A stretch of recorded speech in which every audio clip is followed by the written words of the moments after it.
Praise the Lord. கர்த்தருடைய பரிசுத்த நாமத்திற்கு மகிமை உண்டாவதாக. உங்களை எல்லாரும் சந்திப்பில் மிகுந்த சந்தோஷம். இந்த நாளுக்கு நாம் திருப்பிக் கொள்வோம்.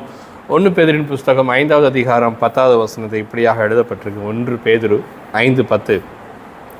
கிறிஸ்து இயேசுவுக்குள் நம்மை தமது நித்திய மகிமைக்கு அழைத்தவராய் இருக்கிற சகல கிருபையும் பொருந்திய தேவன் தாமே கொஞ்ச காலம் பாட அனுபவிக்கிற உங்களை சீர்படுத்தி ஸ்திரப்படுத்தி பலப்படுத்தி நிலைநிறுத்துவாராக என்று வேதம் சொல்லுகிறது. கிறிஸ்து இயேசுவுக்குள் நம்மை தமது நித்திய மகிமைக்கு அழைத்தவராய் இருக்கிற என்று சொல்லப்பட்டிருக்கு. மகிமை தேவனுடையதாக இருக்கிறது. மகிமை கர்த்தருடையதாக மாத்திரம் இருக்கிறது. உலகத்தில் சில வகையான மகிமைகள் காணப்படலாம். அது மங்கிய மகிமை, இல்லை என்றால் ஒரு தற்கால மகிமை. அது நித்திய மகிமைக்கு ஒப்பானது அல்ல. எப்படி ஒரு ஒரு சிறிய காலம் மாத்திரம் வாழ்ந்து போகிற ஒரு பிள்ளை போல இருக்கிறது. ஏன்னா மனிதனுடைய வாழ்க்கை அப்படி தான் காணப்படுகிறது. வேதத்தின் அடிப்படையில் தேவனை குறித்து சொல்லும் பொழுது அவருக்கு 1000 வருடம் ஒரு நாளை போல இருக்கிறது என்று சொல்லப்படுகிறது. அவர் யுக யுகமாக ஆதி முதலாக இருக்கிறார் என்றும், ஆதியும் அந்தமானவர் அல்பாவும் உபேகம் ஆனவர் என்று வேதம் சொல்லுகிறது. அவர் மகிமைக்குரியவர். மகிமை அவருடையதாகவே இருக்கிறது, அவருக்கு மாத்திரமே இருக்கிறது. அப்படி இருக்கும் பொழுது அந்த மகிமையிலே கர்த்தர் நம்மளை இணைச்சேராம் அழைத்திருக்கிறார். கிறிஸ்து இயேசுவுக்குள் நம்மை தமது நித்திய மகிமைக்கு அழைத்தவராக இருக்கிற அப்படின்னு சொல்லப்பட்டிருக்கு. சகல கிருபையும் பொருந்திய தேவன் தாமே நம்மளை என்ன செய்கிறார்? சீர்படுத்தி ஸ்திரப்படுத்தி பலப்படுத்துகிறார் அப்படின்னு சொல்லி பார்க்குறோம். இதை கொஞ்சம் புரிந்து கொள்வதற்கு சிறந்த உதாரணமாக என்ற ஓமை என்று நம்ம எடுத்துக்கொள்ளலாம். வேதத்தில் பார்ப்பீங்கன்னா ஒரு மண்ணை எடுத்து பிசைகிறதான ஒரு பாட்டர் ஒரு குயவனை எடுத்துக்கொண்டீங்க என்றால் உருவாக்குகிறான் நம்ம பார்க்குறோம். வேதத்தின் அடிப்படையில் சில வசனங்களை கூட நம்ம எடுத்துக்கொள்ளலாம். உதாரணத்துக்கு ஏசாயா தீர்க்கதரிசன புஸ்தகம் 64:8 சொல்லுகிறது, இப்பொழுதும் கர்த்தாவே நீர் எங்களுடைய பிதா, நாங்கள் களிமண், நீர் எங்களை உருவாக்குகிறவர், நாங்கள் அனைவரும் உமது கரத்தின் கிரி என்று சொல்லப்பட்டிருக்கு. தேவன் சகலத்தை உருவாக்குகிறவர். ஒரு களிமண்ணை எடுத்தவர் உருவாக்குவதை போல, ஒரு குயவனை போல வேதம் சொல்லுகிறது. நாங்கள் உம்முடைய கிரியைகளாக இருக்கிறோம். நீர் எப்படி நினைக்கிறீரோ அப்படி நாங்கள் வருகிறோம். ஆனால் சில நேரங்களில் தி அரகன்ஸ் ஆஃப் மென் என்று சொல்லப்படுகிற மனுஷனுடைய அந்த காரியம் நோவாவின் காலத்தில் பார்க்கிறோம். இவர் மனிதனை உண்டாக்கி நிமித்தம் அவர் மனஸ்தாபப்பட்டார் என்று வேதம் சொல்கிறது. பாபேலை கட்டும் பொழுதும் அவர்கள் அப்படித்தான் கர்த்தருக்கு விரோதமாக பரலோகத்தை எட்டத்தக்கதாய் என்று அவர்கள் கெட்டினார்கள். எப்பொழுதுமே இந்த மனுஷன் கடவுளோடு அவன் என்ன செய்கிறான்னா, முதல்ல மனுஷனோட போட்டி போடுகிறான், ஒரு நாடோட போட்டி போடுகிறது. அப்புறம் ஒரு ஸ்டேஜுக்கு அப்புறம் அவன் கடவுளோட என்ன செய்கிறான்னா அவன் போட்டி போடுகிறதா. இது ஏன் அவன் உண்டாகுதுன்னா, கடவுளோடு ஏற்கனவே அவன் ஒருத்தன் போட்டி போட்டு எசேக்கியேல வாசித்தோம், அவன் விழுகுறான பார்க்கிறோம் 28வது அதிகாரத்தில். அவனுக்கு இவர்கள் உலகத்தின் அதிபதிக்கு அவருடைய இருதயம் எல்லாம் அவருடைய மனதானெல்லாம் குருடாக்கப்பட்டபடியினாலே, அவர்களுக்கு இவர் வேலை செய்கிறபடினாலே, அவனுடைய அந்தகாரத்தில் இவர்கள் இருக்கிறபடினாலே தேவனுக்கு விரோதமாக இவர்கள் எழும்புவதை பார்க்கிறோம். பாபேலை நீங்கள் எடுத்துக்கொண்டாலும் அதை தான் பார்க்குறோம். நோவின் காலத்தில் கர்த்தர் பல வருஷம் 120 வருஷம் அங்கே வெயிட் பண்ணுறாரு. அதுக்கப்புறமும் பார்த்தாலும் மறுபடியும் ஒரு 7 நாள் என்ன செய்கிறாருன்னா வெயிட் பண்ணி பார்க்க. மிகுந்த கிருபை, மிகுந்த ஆனால் ஒருத்தர் கூட திரும்பலை நோவாவை தவிர. அப்படி இருக்கும் பொழுது தேவன் மிகுந்த இரக்கம் உள்ளவராக இருக்கிறார். அவர் சகலத்தையும் உருவாக்குகிறார். ஆனால் மனுஷன் தேவனிடத்திலே போய் அவன் மல்லுக்கு நிற்கிறதை போல, அவனிடத்திலே போராடுவதை போல காணப்படுகிறது. ஆனால் நீங்களும் நானும் அப்படி அல்ல. கர்த்தர் யோபு சொல்வதை போல, தேவரே நீ சகலவற்றையும் செய்ய வல்லவர், நீர் செய்து தடைபடாது, நீர் என்ன நினைக்கிறதோ அப்படியே வாழ்க்கையில் அது நடக்கட்டும், அதுவே சரி என்பதை அவன் பின் நாட்களில் அவன் உணர்ந்து கொள்வதை போல இங்கே நாமும் உணர்ந்து கொள்வது அவசியமாக இருக்கிறது. ரோமருக்கு அதை தான் எழுதுகிறார் பவுல். ரோமர் நீங்கள் 9, 20, 21 வாசிப்பீங்கன்னா அங்கே சொல்லப்பட்டிருக்கு, அப்படியானால் மனுஷனே தேவனோடு எதிர்த்து தர்க்கிக்கிறதுக்கு நீ யார் அப்படின்னு சொல்லப்பட்டிருக்கு. ஏன் கர்த்தர்கிட்ட எதிர்த்து நிற்கிறா அப்படின்னா, தன் வாழ்க்கை இப்படியாக இருக்க வேண்டும் அவன் நினைக்கிறான். அது நடைபெறாமல் போகும் பொழுது அவன் கர்த்தரிடத்துல அவன் தேவனிடத்துல முறையிடுகிறான், எதிர்த்து நிற்கிறான். ஏன் இப்படி நடக்குது அப்படின்னு சொல்லி அதான் சொல்லப்பட்டிருக்கு. தேவனோடு எதிர்த்து தர்க்கிக்கிறதற்கு நீ யார்? உருவாக்கப்பட்ட வஸ்து உருவாக்கினவனை நோக்கி நீ என்னை ஏன் இப்படி உண்டாக்கினா என்று சொல்லலாமோ? கர்த்தர் உங்களை என்னை உண்டாக்கினார். மண்பாண்டத்தை உருவாக்குவதை போல இந்த மண்ணிலிருந்து நம்மளை உருவாக்கி இருக்கிறார். ஆதாமை உருவாக்கும் பொழுதே மண்ணிலிருந்து தான் உருவாக்குகிறார். ஒவ்வொருவரையும் ஒவ்வொரு விதமாய் அவர் உருவாக்கி வைத்திருக்கிறார். ஆனால் மனிதன் அவரிடத்துல தர்க்கம் பண்ணுகிறான். யோபு ஒரு இடத்துல மட்டும்தான் தர்க்கம் பண்ணுகிறத பார்க்க முடிகிறது. அப்போ தர்க்கம் பண்ணுகிறான். என்ன தர்க்கம் பண்ணுகிறான் அப்படின்னா, ஏன் இப்படி நடக்குது, என் வாழ்க்கையில் ஏன் இது நடந்துச்சு, ஏன் இப்படி செய்தார், நான் யாருக்கு எந்த தப்பும் செய்யலையே, நான் யாருக்கு எந்த தீங்கும் செய்யலையே, கர்த்தர் ஏன் இதை செய்தார் என்று கர்த்தரிடத்துல ஒருத்தன் தர்க்கிக்கிறதுக்கு அவனுக்கு எந்த தகுதியும் இல்லை அப்படிங்கிறத இங்க என்ன செய்யறோம் பார்க்கிறோம். ஏன்னா அவர் உன்னை உண்டாக்கினார், அவர் உன்னை உண்டாக்கினவர், நீ வெறும் களிமண், அவர் குயவன். ஒரு மண்பானை போய் குயவன்ட்ட பேசுவதற்கு எந்த தகுதியும் கிடையாது என்கிறத அந்த வசனம் சொல்கிறது. 21 வசனம் வாசிக்கலாம். மிதியிட்ட ஒரு களிமண்ணினாலே குயவன் ஒரு பாத்திரத்தை கனமான காரியத்திற்கும் ஒரு பாத்திரத்தை கனவீனமான காரியத்திற்கும் பண்ணுவதற்கு மண்ணின் மேல் அவனுக்கு அதிகாரம் இல்லையோ என்று வேதம் சொல்லுகிறது. ஒரு பாத்திரத்தை கனமா உண்டாக்குறாரு, இன்னொரு பாத்திரத்தை கனவீனமா உருவாக்குறாரு. அது அந்த குயவனுக்கு இருக்கிற அதிகாரம், அதுக்கு கூட இல்லையா அப்படின்னு சொல்லி இங்க வேதம் சொல்லுகிறது. அப்படின்னா என்ன அர்த்தம்? I cannot go and ask God, why you created me like this? Why you made me to live in this particular world and this particular part of this world? இந்த உலகத்துல இந்த பகுதியில் ஏன் நான் பிறந்தேன், ஏன் இவர்களுக்கு பிறந்தேன், ஏன் நான் இப்படி இருக்கிறேன், ஏன் என்னை இப்படி உருவாக்கினீர், ஏன் ஏன் ஏன் அவரிடத்துல நான் தர்க்கிக்கிறதுக்கு எனக்கு எந்த தகுதியும் இல்லை. நீங்க கோர்ட்ல நீங்க போவீங்க அப்படின்னா அவன் எவ்வளவு பெரிய பணக்காரனோ எவ்வளோ அதிகாரமா இருந்தாலும் சரி, நீதி அரசர், மாண்புமிகு நீதி அரசர் அவர் கட்டளையிட்டால் மட்டும்தான் யாருமே பேச முடியும். மாண்புமிகு நீதி அரசரை போய் நீங்க பக்கத்துல போனா கூட அவர்கிட்ட அனுமதி பெற்று தான் போக முடியும். இந்த உலகத்துல இப்படி கனம் பெற்றதான மனிதர்களுக்கே நாம் இவ்வளவு காரியம் செய்ய முடியும் என்று சொன்னால், வானத்தையும் பூமியும் உண்டாக்கின சர்வ வல்லமை உள்ள தேவன், அவர் சொல்ல ஆகும் கட்டளையிட்டால் நிற்கும், அவர் சகலத்தையும் ஆளுகிற தேவனாக இருக்கிறார், சூரியனையும் சந்திரனையும் ஆள வைத்திருக்கிறார், கடலை பார்த்து இம்மட்டுவா இனிமேல் வராத என்று அவர் கட்டளையிட்டு இன்றைய வரையும் அது அப்படியே நடந்து கொண்டிருக்கிறதான தேவாதி தேவனாக இருக்கிறார், பரிசுத்த தேவனாக இருக்கிறார். அவரிடத்துல குறை ஒன்றும் இல்லை, பட்சபாதம் இல்லாத தேவன். அப்படி இருக்கும் பொழுது நீங்களும் நானும் அவரிடத்துல ஏன் என்று எப்படி கேட்க முடியும்? அதான் அவங்க சொல்லுகிறார், you cannot ask God why you did this, why is this happening to me, ஏன் இதெல்லாம் நடந்து கொண்டிருக்கிறது, நான் கேட்பதற்கு நான் ஒன்றும் அருகதி அல்ல. ஒரு காரியத்தை அவர் கனமீனமாய் வைத்திருக்கிறார், ஒரு பாத்திரத்தை கனமா வைத்திருக்கிறார், அது அவருடைய உரிமை. ஆனால் ஒரு நல்ல காரியம் உண்டு, இந்த கனவீனமான பாத்திரத்தையும் அவர் கனமுள்ளதாய் மாற்றுவதற்கு தானே கர்த்தர் அந்த பாத்திரத்தை அவர் என்ன செய்கிறார் என்றால் உடைக்கிறவராய் இருக்கிறார். ஏன் கர்த்தர் இதை அடைத்தார், ஏன் இதை கர்த்தர் உடைத்தார், என் வாழ்க்கையில சுக்குநூறாய் போய் இருக்கிறது, ஏன் என்னுடைய வாழ்க்கையில் உடைக்கப்பட்டிருக்கிறதுனா, கர்த்தர் உன் கனவீனமான வாழ்க்கையை கனமுள்ளதாய் மாற்றுவதற்கு தானே கர்த்தர் அதை உடைத்தார். Lo and behold, God is the one who did it. And no more questions should be asked before God. கர்த்தரிடத்துல முறையிட்டு நீ பேசுவதற்கு உனக்கு ஒரு அதிகாரம் இல்லை. ஆம், கர்த்தர் தானே உனக்கு செய்தார். ஏன்? நீ கனவீனமான பாத்திரம், உன்னை கனமாய் மாற்றுவதற்காகத்தானே கர்த்தர் அதை நொறுக்க சித்தமானார். நீங்க மட்டும்தான் ஏதோ கனவீனமா கர்த்தர் உருவாக்கிட்டார், நீ அடித்து உருவாக்கி கொண்டிருக்க, எல்லாம் ரைட்டு. உங்களை மட்டும் இல்லை, வேதத்தில் அநேக நீதிமான்கள் உண்டு. உதாரணத்துக்கு நீங்கள் பவுலை எடுத்துக்கொண்டால் நீங்கள் பார்க்கலாம். அதை பார்ப்பதற்கு முன்னதாக 2-3 வசனத்தை உங்களுக்கு நான் காண்பிக்க விரும்புகிறேன். தாவீது சங்கீதக்காரன் இப்படியாக அவன் சொல்லுகிறான். சங்கீதம் 31:12 சொல்லுகிறது, செத்தவனை போல எல்லாராலும் முழுவதுமாய் மறக்கப்பட்டேன், உடைந்த பாத்திரத்தை போலானேன். தாவீது சொல்ல, எல்லாராலையும் மறக்கப்பட்டேன், செத்தவனை போல நான் மறக்கப்பட்டேன். I was invisible in the world. இந்த உலகத்தில் எல்லாராலையும் நான் மறக்கப்பட்டேன், உடைந்த பாத்திரத்தை போல இருக்கிறேன். தாவீதே அப்படி சொல்லணும்னா நம்ம ஏமாத்திரம். 2 கொரிந்தியர் 4:7 சொல்லுகிறது, இந்த எதற்கு இதெல்லாம் செய்யறாரு, ஏன் இதை மறக்க பண்ணுகிறாரு, ஏன் உடைந்த பாத்திரமா வைக்கிறாருன்னா, இந்த கனவீனமா இருக்கிறீங்களா, இதை உடைச்சி கனமாய் மாற்றுகிறார். என்ன கனம்? அதுதான் சொல்லுகிறது 2 கொரிந்தியர் 4:7.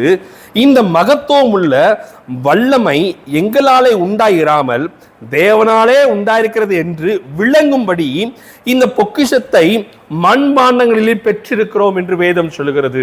தேவனுடைய மகிமையை, தேவனுடைய மகத்துவத்தை இந்த உலகத்திற்கு பிரகடனப்படுத்துவதற்கும் பிரசங்கிப்பதற்கும் வெளிப்படுத்துவதற்கும் இந்த மண் பாண்டத்தை கர்த்தர் தெரிந்தெடுத்திருக்கிறார். அதை அழகா வேதம் சொல்லுகிறது, பொக்கிஷத்தை மண் பாண்டங்களில் பெற்றிருக்கிறோம். முதல்ல கனவீனமான மண்பாண்டம், இந்த பொக்கிஷத்தை பெற்றனால இப்ப கனமுள்ள பண்பாண்டமாய் வைத்திருக்கிறார். ஆனா இதை பெறுவதற்கும் அதை உபயோகப்படுத்துவதற்கும் கர்த்தர் இதை உடைத்து உருவாக்கி உபயோகப்படுத்துகிறார். 3 ஸ்டேஜ்.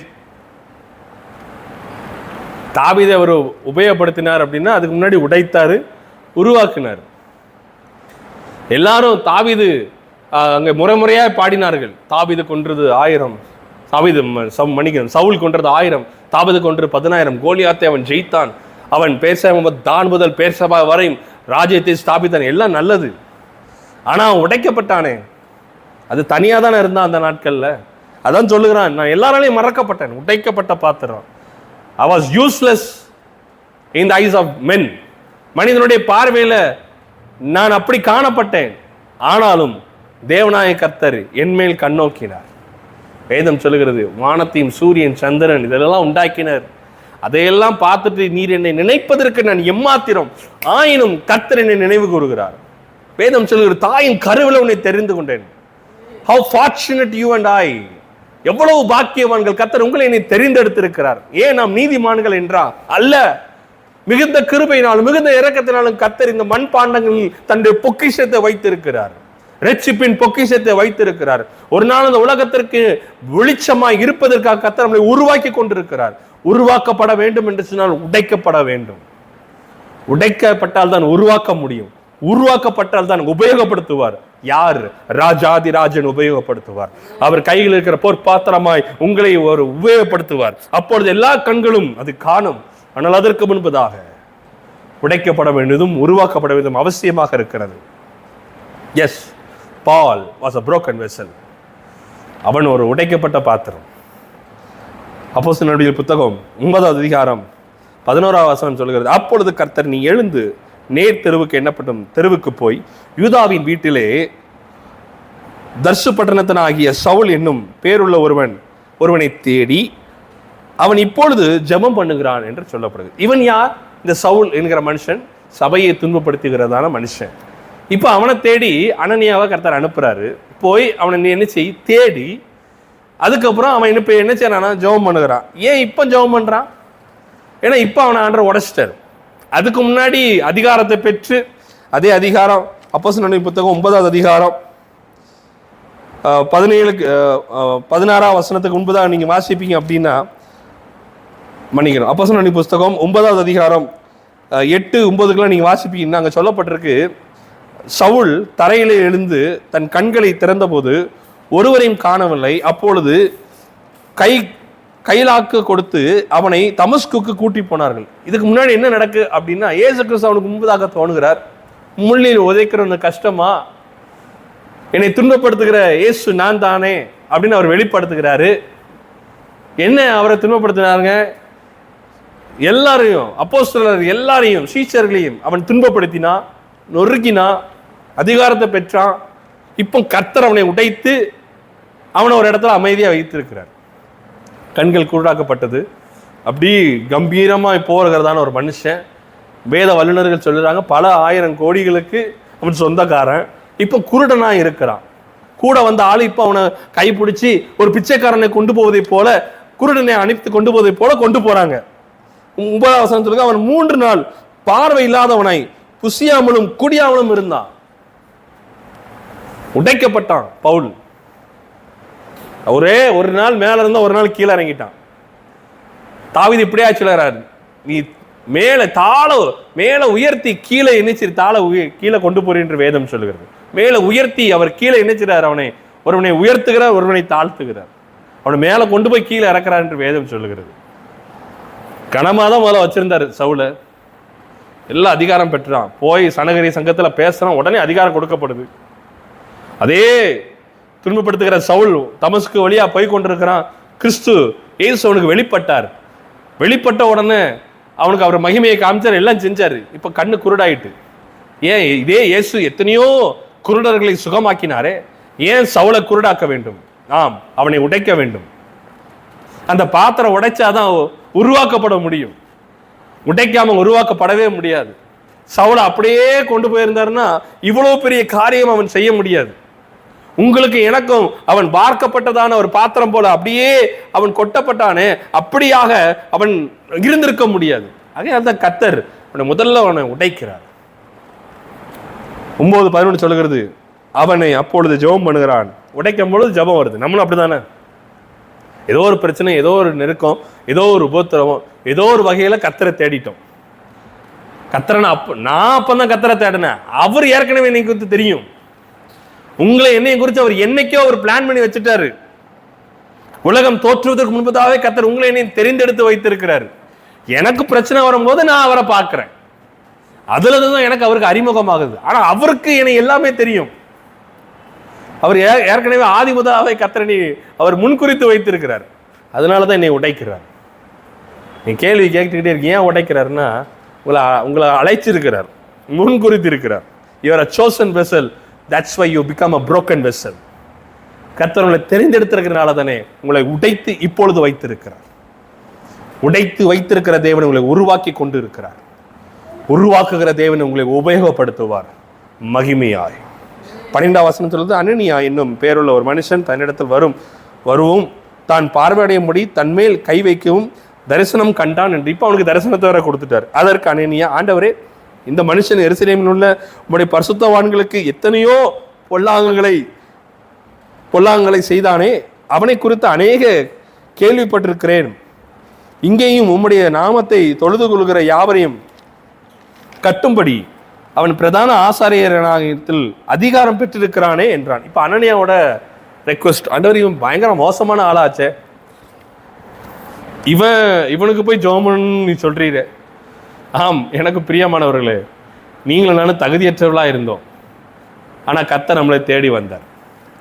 கர்த்தர் நம்மளை தேடி வரும்பொழுது நம்ம இடத்துல ஒரு நன்மையுமே இல்லையே, ஆனா கர்த்தர் நம்மளை தேடி வந்தாரு. இன்றைக்கு இருக்கிற நன்மை அன்னைக்கு இல்லையே நம்மள்கிட்ட. இன்னைக்கு இருக்கிற அந்த கொஞ்சம் பரிசுத்தம் அன்னைக்கு இல்லையே, ஆனா கர்த்தர் நம்மளை தேடி வந்தார். அன்னையே சொல்றான், இவன் he is not worthy. Why should I go and place my hands on him? ஏன் நான் போய் அவன் மேல கையை வைத்து ஜெபம் பண்ண? அவன் ஏற்கனவே துன்பப்படுத்திக்கிட்டு இருக்க, நீர் போய் பேசுறீரே. ஆனாலும் 15ஆம் வசனம் சொல்லுது, அதற்கு கர்த்தர் நீ போ. அவன் இப்போ அவனுடைய ஹிஸ்டரியை சொல்றாரு, எதுக்காக இவனை செய்யறான் அப்படின்ட்டு, எதற்காக ஆண்டவர் பிடிச்சார். அதற்கு கர்த்தர் நீ போ, அவன் புறஜாதிகளுக்கு முதல்ல, அடுத்தது ராஜாக்களுக்கும் 2வது, 3வது இஸ்ரவேல் புத்திரர் என்னுடைய நாமத்தை அறிவிக்கத்தக்க நான் தெரிந்து கொண்ட பாத்திரம், நான் தெரிந்து கொண்ட பாத்திரமாக இருக்கிறான். ஏன் சவுல அவன் குருடாய்க்கு அவனை முதல்ல அடித்தாரு, அவன் ஈகோவெல்லாம் உடைத்தாரு. ஏன் உடைக்கிறாரு? தெரிந்து கொள்ளப்பட்ட பாத்திரம். உங்க கேள்விக்கு இன்னைக்கு ஆண்டவர் பதில் தருகிறார். ஏன் என்னை உடைச்சாரு? நீங்கள் தெரிந்து கொள்ள பாத்திரம். ஆமே, நீங்கள் தெரிந்து கொள்ளப்பட்ட பாத்திரம்னால் தானே உடைத்தார். எத்தனையோ பேர் இருக்கிறாங்க தேவனை அறியாமல், உங்களை கர்த்தர் அறிய வைத்திருக்கிறார். சவுலும் அறிந்து கொண்டான், அவனுடைய காரியங்கள்லாம் உடைக்கப்பட்டது. தெரிந்து கொள்ளப்பட்ட பாத்திரம். அடுத்த ஒரு வசனம் சொல்லுகிறது பாருங்க, 16ஆம் வசனம், அவன் என்னுடைய நாமத்து நிமித்தம் எவ்வளவாய் பாடுபட வேண்டும் என்பதை நான் அவருக்கு காண்பிப்பேன் என்றான். பாருங்க, அவனை அழைக்கும் போது சொல்லுகிறான், என் நிமித்தமாய், அவன் என்னுடைய நாமத்து நிமித்தமாய் எவ்வளவாய் பாடுபட வேண்டும் என்பதற்கு அவனுக்கு நான் சொல்லுகிறேன். ஆண்டவரா அழைக்கும் போதே உனக்கு நிறைய பிரச்சனை, போராட்டம், உபத்திரவங்கிறதுக்கு அவனுக்கு பெரிய லிஸ்ட் கொடுத்தே அவனை அழைக்கிறார். 2 கொரிந்தியர் புஸ்தகம் 6வது அதிகாரத்தில் பார்த்தீங்கன்னா பெரிய லிஸ்ட் போடுவார். அவருடைய அப்போஸ்தல உபதேசத்தை, அப்போஸ்தலரின் மேன்மையான காரியங்களை குறித்து அங்கே நிச்சயப்படும்னா அங்கே சொல்லப்படும்.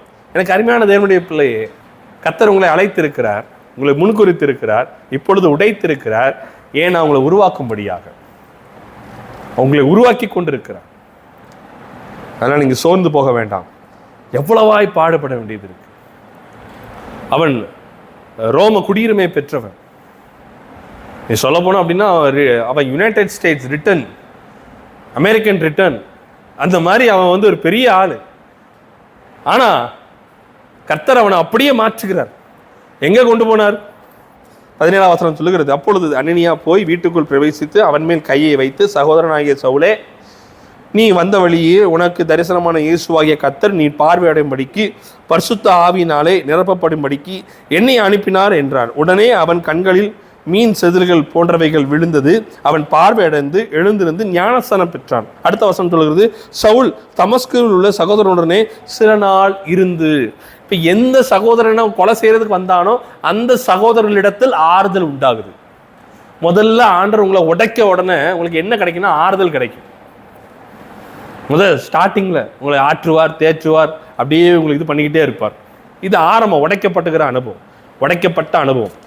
உருவாக்கும் போது அடுத்தது எங்க போயிடுவாங்க அப்படின்னா, வேதம் சொல்லுகிறது பாருங்க, கலாத்தியர் 1:15 சொல்லுகிறது, அப்படி இருந்தும் நான் என் தாயின் வயிற்றில் இருந்த முதல் என்னை பிரித்தெடுத்த தம்முடைய கிருபையினாலே அழைத்த தேவன் தம்முடைய குமாரனை நான் புற ஜாதிகளிடத்திலும் சுவிசேஷமாய் அறிவிக்கும் பொருட்டாக அவரை போது எனக்குள் வெளிப்படுத்தும் பிரியமாய் இருந்தது போது, உடனே நான் மாம்சத்தோடும் இரத்தத்தோடும் யோசனை பண்ணாமல் எனக்கு முன்னே அப்போஸ்தலர்களிடத்தில் எருசலேமுக்கு போகாமலும் அரேபிய தேசத்திற்கு புறப்பட்டு போய், அடுத்த வசனம் சொல்லுது, 3 வருஷம் சென்ற பின்பு பேதுருவை கண்டு கொள்ளும்படி நான் எருசலேமுக்கு போய் என்று சொல்லப்படுது. அப்படின்னா என்ன அர்த்தம்?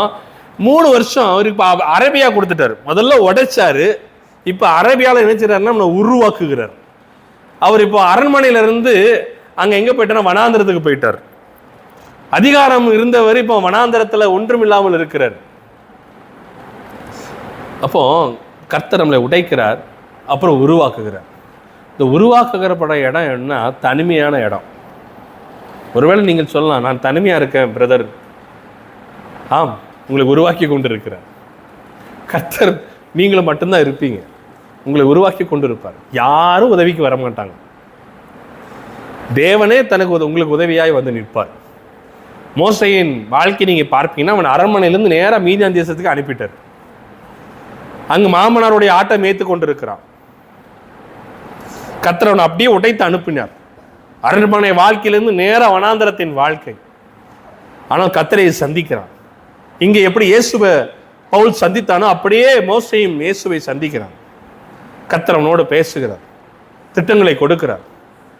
அவன் எகிப்துக்கு போகும்பொழுது கர்த்தர் அவனை உருவாக்குகிறார். அங்கே உடைத்தார். கொஞ்ச காலம் அங்கே பாடுவ அனுபவித்தான். இப்பொழுது பார்வோனுக்கு முன்பதாக இருக்கும் பொழுது தேவன் யார் என்பதை அவன் அறிந்து கொண்டான். ஏன்னா சீனாய் மலையில கர்த்தர் பேசும் பொழுது நான் போக மாட்டேன், எனக்கு முடியாது எல்லாம் சொல்லுகிறான். அதுக்கு முன்னாடி வேதம் சொல்லுகிறது, மோசையை குறித்து சொல்லப்படுகிறது, அவன் எகிப்தின் சகல காரியங்களும் வல்லவனா இருந்தான், பேச்சில் திறமையுள்ளவனா இருந்தான். ஆனா கர்த்தர்ட்ட போய் நிற்கும் பொழுது உடைச்ச பிறகு அவன் சொல்லுகிறான், நான் திக்குவாயும் மந்த புத்தியுமா இருக்கிறேன். அந்த உடைக்கப்பட்ட பாத்திரத்தை தான் கர்த்தர் உருவாக்குகிறார். உபயோகப்படுத்தும் பொழுது அவர்கள் எல்லாரும் எகிப்திலிருந்து வெளியே வருகிறார்கள். மகிமையான ஒரு பிரயாணத்தை அவன் செய்து அநேக ஜனங்களுக்கு அவன் ஆசீர்வாதமாக இருந்தார். கர்த்தர் உடைக்கிறார் என்றால் நீங்கள் அழைக்கப்பட்டிருக்கிறீர்கள். ஒப்பு கொடுக்கிறீர்கள் என்றால் உங்களுக்கு உருவாக்கி கொண்டிருக்கிறார். உங்களோடு அவர் பேசி கொண்டிருக்கிறார். தனிமையின் பாதையில் அவர்களை உருவாக்கி கொண்டிருக்கிறார். சில நேரங்களில் இதே ஸ்டேஜில் வரணுமான்னு கிடையாது. சில யோபுவை எடுத்துக்கிட்டீங்க அப்படின்னா, அவனை கடைசியில் உடைச்சி மறுபடியும் அவர் என்ன செய்வார்னா உருவாக்குவார். அதுக்கு முன்னாடி எல்லா ஆசீர்வாதம், எல்லா காரியங்கள் இருந்துச்சு. அவன் உத்தமன், நீதிமான், சன்மார்க்கன் எல்லாமே எல்லாமே எல்லாமே இருந்துச்சு. ஆனால் மறுபடியும் பார்த்தீங்கன்னா அங்கே ஒரு உடைப்பு உண்டாகுது. அவன் கர்த்தரை யார் என்று அவன் அறிந்து கொள்கிறான். அதுதான் உருவாக்கப்படுகிறது. சுயமெல்லாம் சாம்பலாய் மாறி கர்த்தர் ஒருவரே நான் வெளிப்படுத்துவேன் அப்படிங்கிற ஒரு ஸ்டேஜ். அந்த இடத்துல தேவனிடத்துல போய் நின்று புற ஜாதியார்களைப் போல, மற்ற மனிதர்களைப் போல, ரட்சிக்கப்படாத மனிதர்களைப் போல தேவனிடத்துல தர்க்கம் பண்ணுகிறதான சூழ்நிலையே வராது. அதுதான் உருவாக்கப்பட்டதின் உச்சம். If you say I am completed, I am successful in the spiritual world or spiritual life, என்னுடைய ஆவிக்குரிய வாழ்க்கையில் ஒரு முதிர்ச்சிக்கு வந்துட்டேன் அப்படின்னா, there is one sign, that is, நீங்க you will not ask question to God. தேவனிடத்துல போய் எதுவும் கேள்வி கேட்கறது இல்லை, சொல்லுகிறத அப்படியே கேட்பீங்க. பவுல் சொல்லுகிறத அப்படியே செய்வான். தேவன் சொன்னதை அப்படியே செய்து முடிப்பான். தாவீது தேவனிடத்துல போய் நின்றான். ஆண்டவரே, உமக்கான ஒரு வீடு கட்டணும், உமக்காக ஒரு ஆலயத்தை கட்டணும், எல்லாம் நல்லது, நீ கட்ட வேண்டாம், போ உன்னுடைய மகன் கட்டுவான். சரி ஆண்டவரே, அதுக்காக எல்லாத்தையும் சேர்த்து வச்சான். தனக்கு ஒரு பேர் உண்டாக ஒரு ஆலயத்தை கட்டணும் அவன் நினைக்கல. Because that's not God's will. கர்த்தருடைய சித்தம் அது அல்ல. தேவ சித்தத்துக்கு ஒப்பு கொடுக்கிறான். அவன் உருவாக்கப்படுகிறான். அவன் உபயோகப்படுத்துறதுக்கு கர்த்தர் அவன் சித்தமாக இருந்தார். எனக்கு அருமையான தேவனுடைய பிள்ளை, இதே இதில் வரணும் கிடையாது, மாறி மாறி வரலாம். ஆனால் ஒருவேளை நீங்கள் உடைக்கப்பட்ட அனுபவத்தில் நீங்கள் இருப்பீங்க என்றால் கர்த்தர் கவலைப்படாதீங்க. கர்த்தர் உங்களுக்கு ஆறுதல் தருகிறார்.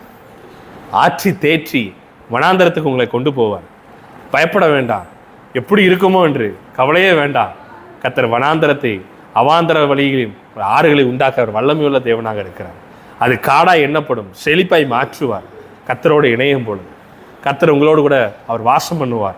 உங்களோடு கூட அவர் போதித்து நடத்துவார். நீங்கள் நடக்க வேண்டிய பாதைகளை அவர் காட்டி உங்களை நல் வழியில் அவர் நடத்துவார். ஆம், உங்களை உருவாக்குவார். ஒருவேளை நீங்கள் சொல்லலாம், ஆம் பிரதர், நான் இப்போ தனிமையின் பாதையில் இருக்கிறேன், அநேக சொந்த பந்தங்கள் எல்லாரும் இருந்தும் ஒன்றும் இல்லாதவனை போல காணப்படுகிறேன், ஆனால் கர்த்தர் என்னோடு இருக்கிறார் அப்படி ஒரு மகிழ்ச்சி இருக்குதா? கர்த்தர் உங்களை உருவாக்கி கொண்டிருக்கிறார். சில நேரம் கேள்வி வருது அப்படின்னா நீங்கள் உருவாக்குறதுல நீங்கள் இன்னும் தேர வேண்டியது இருக்குது என்று அர்த்தம். No questions to be asked to God. நீங்கள் கேட்க வேண்டியது ஒன்று, நான் என்ன செய்ய சித்தமாக இருக்கிறேன்? அப்படியே கேளுங்க. ஆண்டவரே, நீ சொல்லுவதை நான் அப்படியே செய்கிறேன். அன்னை மரியாதை அப்படிதான் சொன்னாங்க, இதோ நான் அடிமை, நீங்கள் சொல்வதை அப்படியே நான் செய்கிறேன். அந்த அனுபவத்துக்கு நீங்கள் வரும் பொழுது உங்களை கர்த்தர் உபயோகப்படுத்துவார்.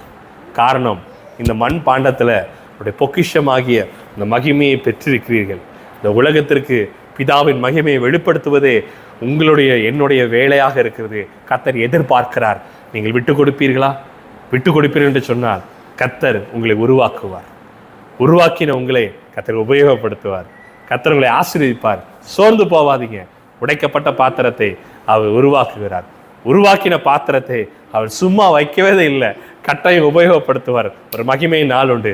வேதம் அழகாய் சொல்லுகிறது. ஒரு சரியான நாளுக்காக வேதம் சொல்லுங்க, அவருடைய பலத்த கரத்துக்குள் அடங்கிருங்க. பலத்த கரத்துக்குள் அடங்கிருங்க. கர்த்தர் உயர்த்துவார். மலை மேலுள்ள பட்டணம் மறைந்திருக்கல் ஆகாது. அதே போலதான் ஒரு நாள் கர்த்தர் உங்களை விளங்க செய்வார். Until then, may the Lord be with you. கர்த்தர் உங்களோடு இருப்பார். அதுவரை உங்களை நடத்துவார். சோர்வின் பள்ளத்தாக்கில் போகும் பொழுது தேவன் தன் வார்த்தையை கொடுத்து தன்னுடைய தரிசனங்களை எல்லாம் கொடுத்து உங்களை நடத்துவார்.